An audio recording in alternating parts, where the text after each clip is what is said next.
코로나19와 함께 과학기술이 만든 변화보다 훨씬 더 강력한 대격변이 시작됐습니다. 지구촌 전체가 휘청거리고 있죠. 코로나19 담론의 장이 폭발하고 있었습니다. 그렇다면 달라진 세계에서 어떤 힘의 역전을 탐색해야 이런 담론들의 의미를 보탤 수 있을까요? 우리는 변화의 방향에 다시 주목했습니다. 우리가 만들어야 할 미래, 우리의 과제를 묻는 질문을 찾아가기로 했습니다. 정답 없는 질문에 해답을 찾기보다 어떤 질문이 지금 유효한 것인지 찾으려고 했습니다. 세상 돌아가는 것을 전문가의 눈을 빌려 구경하는 데에 머물지 않기로 했습니다. 대신 팬데믹을 어떤 분기점으로 만들 것인가 라는 변화를 향한 의지의 방향을 찾으려 했습니다. 안녕하세요. 게으른 책 읽기의 김태훈입니다. 로마 시대 때 시민들이 모여서 자유롭게 의견을 말하고 주고받는 공간을 포룸이라고 불렀는데 바로 여기에서 비롯된 단어가 포럼이라고 합니다.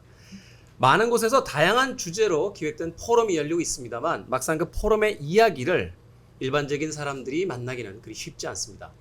그런 의미에서 우리 시대의 화두를 이야기하고 그 고민을 나누는 메디치 포럼의 기획은 신선하며 또 그 내용에 대한 궁금증이 커집니다.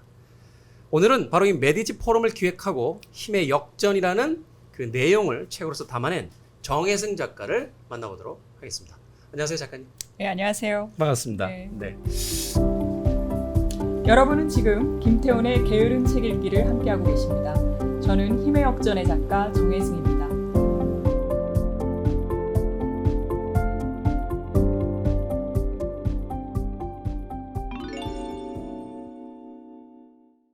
자, 정혜승 작가님에 대해서 잠깐 소개를 하자면 원래 이제 기자 출신이셨고 또 전 청와대 디지털 소통센터장을 이제 역임을 하셨습니다. 기자라고 하면 이제 현안을 제 3자의 시선으로 이제 쳐다보는 그런 자리에 계셨었고 청와대 디지털 소통센터장이다라고 하면 그 현장에 들어가서 정책을 기획하고 또 실행하는 이제 주체로서의 어떤 역할을 하신 건데 그 두 가지 역할을 이제 가지고 계시다가 메디치 포럼이라는 이제 포럼을 기획하시고 그것을 책으로 엮어낸 어떤 분명한 이유와 계기가 있으셨을 것 같아요. 작년 10월에 처음에 이제 메디치 미디어에서 김현정 대표님하고 저희 이혜옥 팀장님하고 이렇게 셋이서 모였어요. 그러니까 아무것도 없는 상태에서 포럼을 해봅시다. 왜?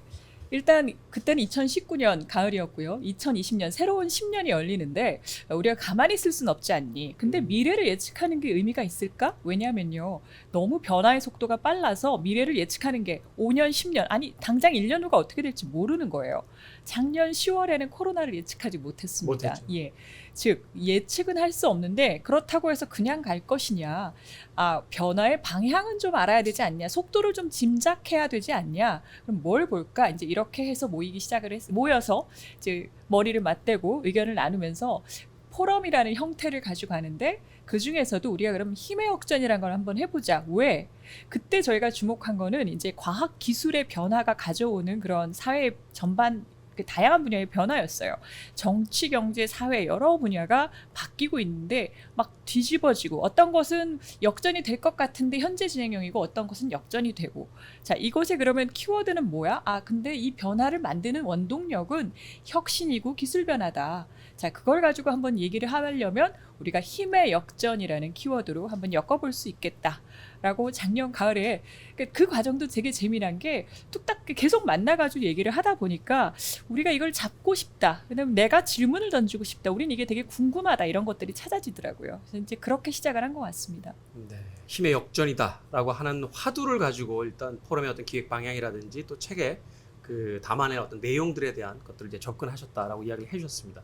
자, 힘의 역전, 변화라고 이야기한다라면 전 시대에 대한 규정이 분명히 존재해야 어떤 정의가 이루어져야 그것에 대한 어떤 변화라는 이제 다음 스텝으로서의 어떤 그 이야기들이 진전이 될 것 같은데 그렇다면 힘의 역전이라고 하는 이 화두에서 이 힘이라는 건 정확하게 어떤 것을 의미하는 걸까요? 힘은 굉장히 다양하게 이제 관찰이 되는데요. 우리가 이제 처음에 얘기를 했던 것은 예컨대 정치적으로는 이제 각국에서 뭐랄까 기존 정당들의 그 굉장히 오래된 질서가 있다라고 한다면 갑자기 시민들이 거리로 나온다든지 우리도 그것을 겪었지만 각국에서 조금 다른 방식으로 사실 트럼프 대통령도 기존 세력과는 완전히 다른 분이시죠. 사실은 트럼프 대통령이 이제 당선됐을 때 그 선택에 대해서 전 세계가 깜짝 놀랄 만큼 네. 엄청난 이제 그 예상치 못했던 변화라고 볼 수 있는 거니까. 근데 이제 트럼프 대통령도 그랬고 이제 프랑스의 마크롱 대통령도 기존 주류 정당이 아니에요.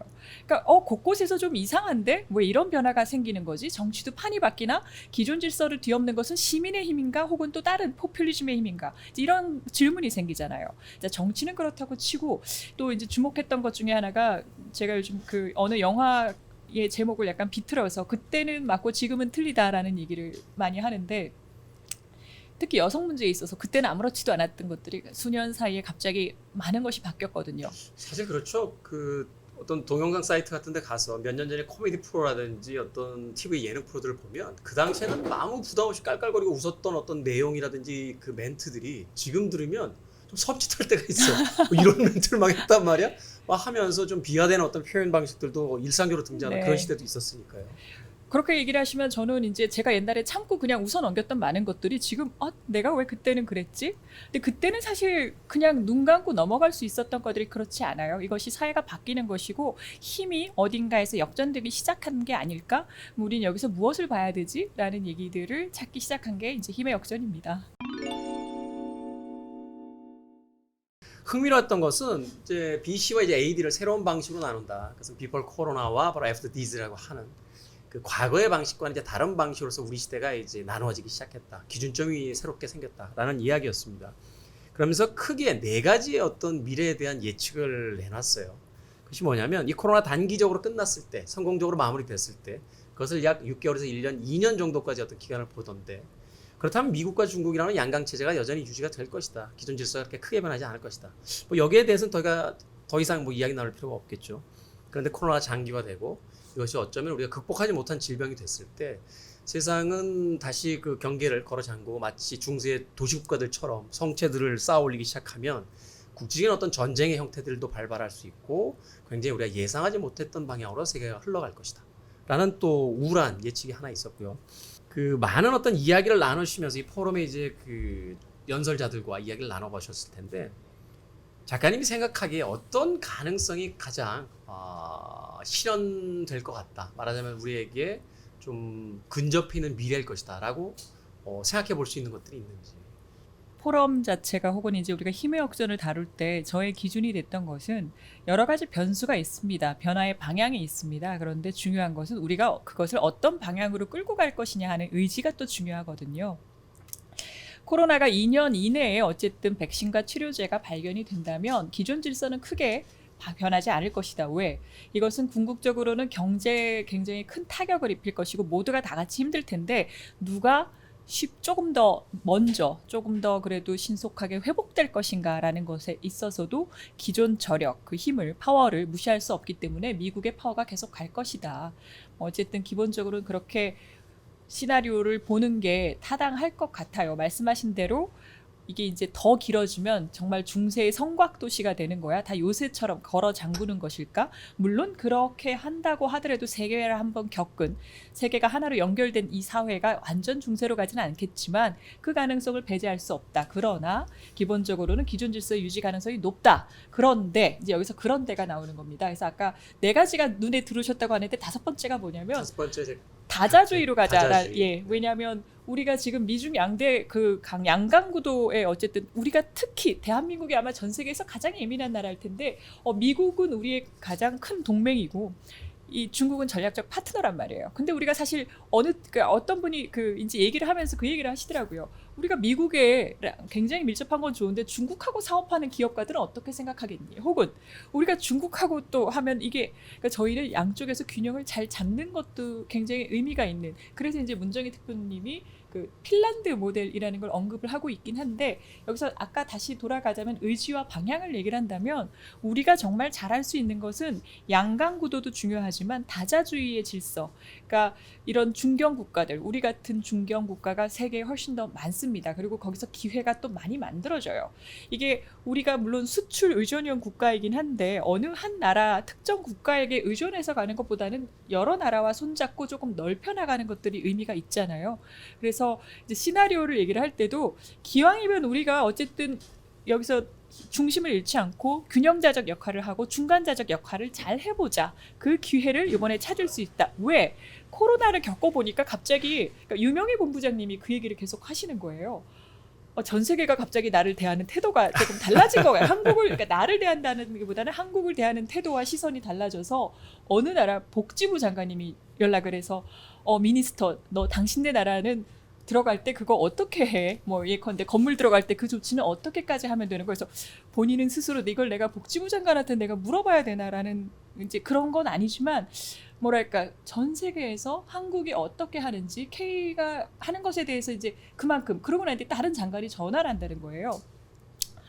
이번에 우리는 한국의 그 당신의 뜻을 지지한다. 한국이 여기서 역할을 해주기를 기대하고 한국이 제시하는 왜냐하면 한국은 이미 많이 겪었으니까 코리아가 제시하는 방향에서 우리가 힘을 보태겠다라는 또 우호적인 얘기들을 이게 미중 양강 말고도 그렇게 우리의 파트너가 될 수 있는 다양한 국가들이 있더라고요. 그렇다면 이게 이제 다 연결되는 문제더라고요. 알고 보니까 이제 WTO에 이제 유명희 본부장님께서 이제 사무총장 출마를 하셨는데 우리야말로 세계화의 수혜자로서 혹은 세계 질서 속에서 가장 그 좋은 성과와 성적을 낸 국가로서 뭔가 우리보다 조금 어려운 처지에 있는 국가에게 모델을 제시를 해준다거나 혹은 우리가 연대해서 미들 파워로서 이 세계 질서를 조금 더 건강한 방향으로 이끌고 가거나 이런 거 우리 할 수 있을 것만 같다. 라는 얘기를 해서 저는 그런 의지가 중요하다고 생각을 합니다.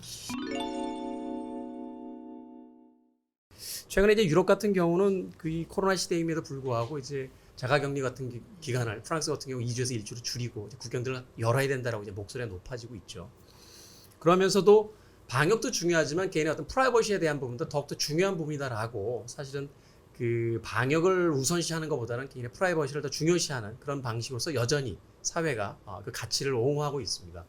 말하자면 민주적 가치와 방역의 효율성이라고 하는 이 두 가지의 가치가 지금 충돌하는 시기거든요.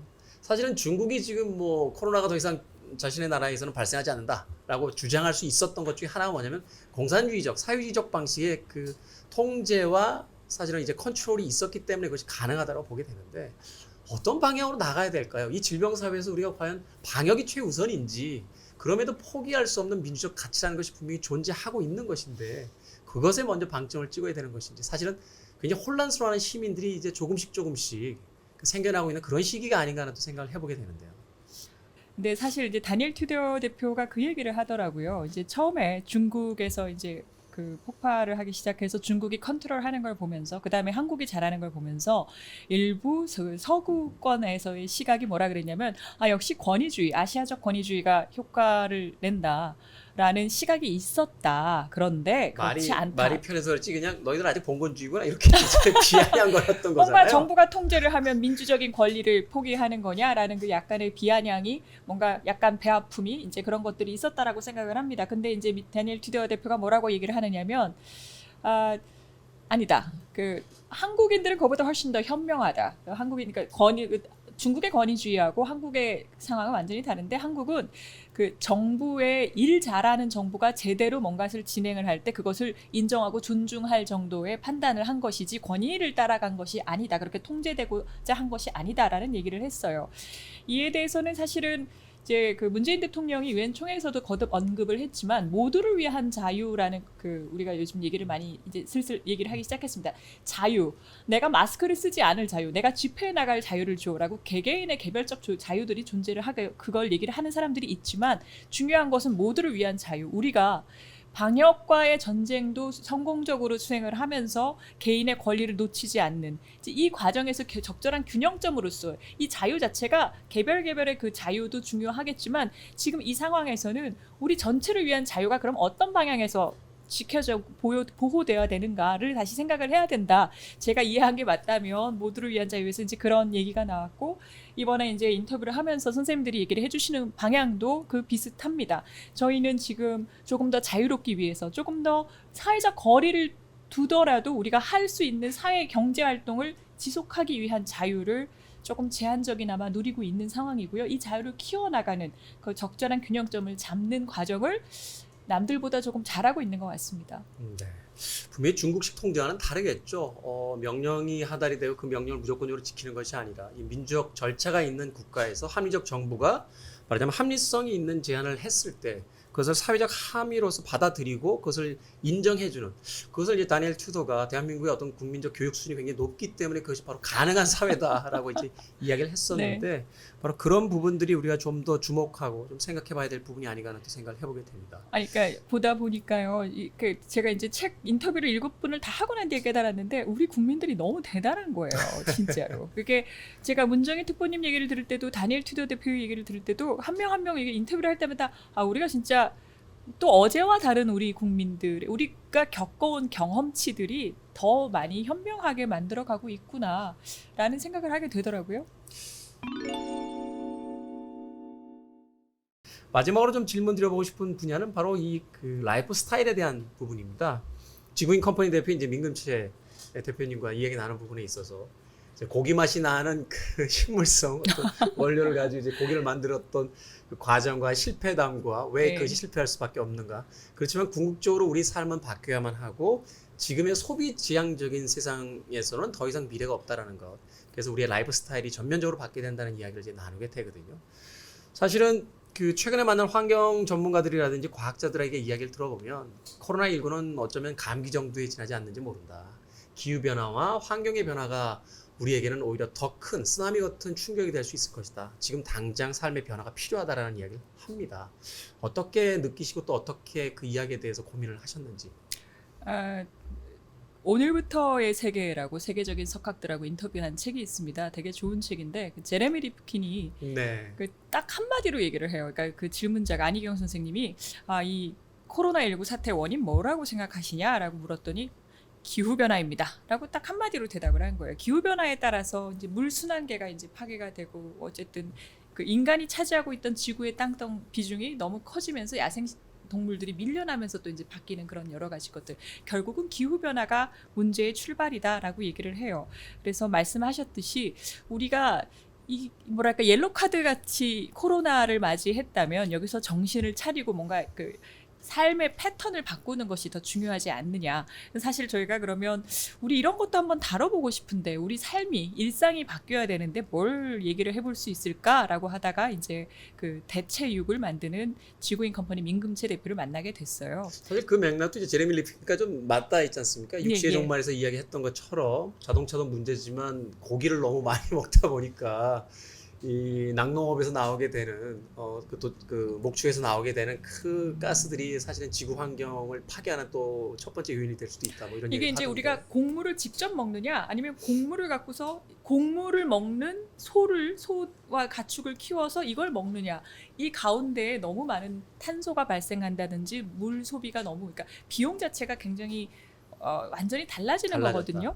그러면 이 중간 과정을 빼고 곡물을 먹으면 어떨까라는 이제 그 환경적인 부분을 생각한 게 있고 이 민금채 대표가 접근한 처음에 그 사업 자체는 재고를 어떻게 처리하지? 왜 우리는 이렇게 많은 그 음식 누군가는 굶고 있는데 우리도 실제로 많은 음식 쓰레기는 말할 것도 없지만 생산을 해놓고 유통되지 않고 이렇게 폐기되는 양이 너무 많은 거죠. 그게 채소나 과일 뭐 이런 경우도 있지만 곡물 재고가 어마어마하게 하면서 이 문제는 어떻게 해결할 수 있을까?